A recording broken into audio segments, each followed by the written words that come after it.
खास एक्सप्लेनर में आज बात होगी तापमान की उस दिलचस्प दुनिया की जो हमारे घरों की साधारण दीवारों से शुरू होकर भारतीय मौसम विज्ञान के शानदार अग्रदूतों तक जाती है। तापमान हर पल हमारे आसपास मौजूद है ना? फिर भी अक्सर इसकी वैज्ञानिक गहराई पर हमारा ध्यान ही नहीं जाता। तो चलिए बिना किसी देरी के इस विषय की गहराई में उतरते हैं। जरा एक पल के लिए उस अदृश्य लेकिन लगातार मौजूद रहने वाली चीज पर गौर करते हैं जो हमें हर तरफ से घेरे हुए है। तापमान एक ऐसी ताकत जिसे देखा तो नहीं जा सकता, पर हर पल महसूस जरूर किया जाता है।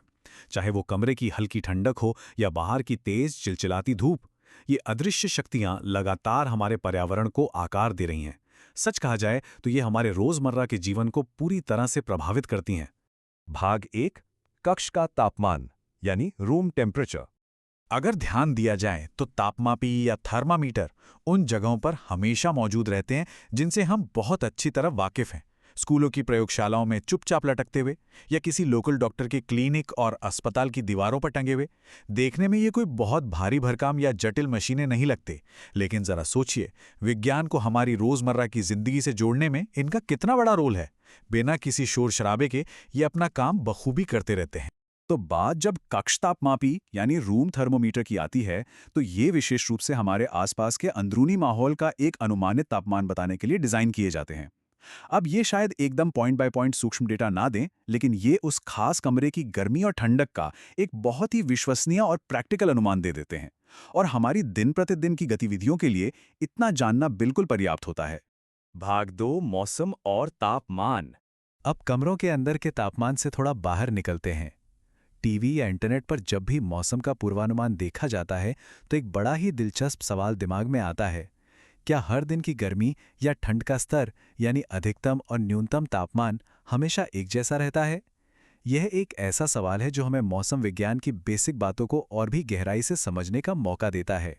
इसे समझने के लिए रोजमर्रा के तापमान के उतार चढ़ाव को ट्रैक करना एक बहुत ही आसान लेकिन असरदार तरीका है।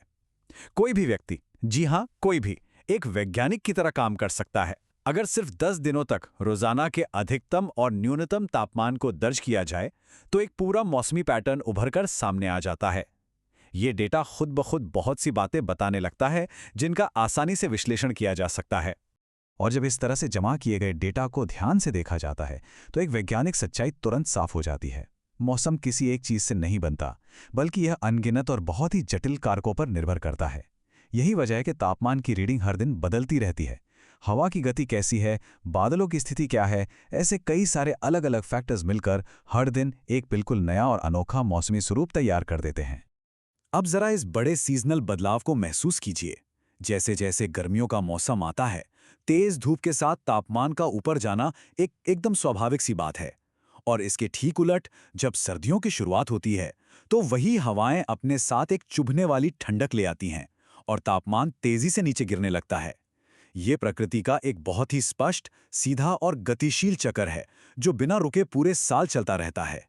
भाग 3, भारत की मौसम विदुषी। अब वक्त है एक बेहद ही शानदार शख्सियत से मिलने का। अन्ना मणि, जिन्हें पूरे सम्मान के साथ भारत की मौसम विदुषी कहा जाता है।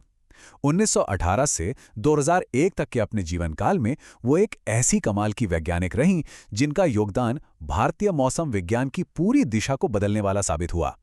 ये एक ऐसी पहचान है, एक ऐसी लेगेसी है जो इतिहास के पन्नों में हमेशा के लिए अमर हो चुकी है।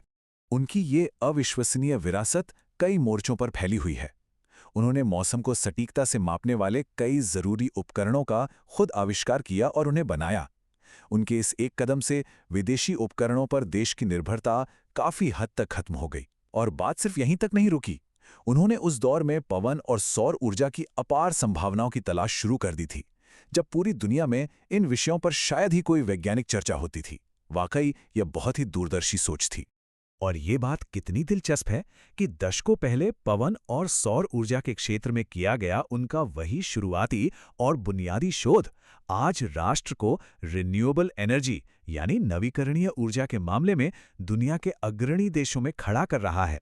दशकों पहले की गई उनकी वो खोजबीन आज के इस आधुनिक समय में कितनी ज्यादा प्रासंगिक है, ये देखकर सच में आश्चर्य होता है।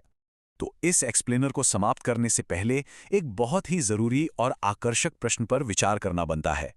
अन्नामणि जैसे दिग्गजों ने मौसम उपकरणों और नवीकरणीय ऊर्जा के क्षेत्र में जो शुरुआती कदम उठाए थे, वो आज भी हमारे वैश्विक पर्यावरण को किस तरह से आकार दे रहे हैं। जरा सोचिए, विज्ञान में उठाए गए वो साहसिक कदम आज हमारे आने वाले कल को कैसे सुरक्षित कर रहे हैं।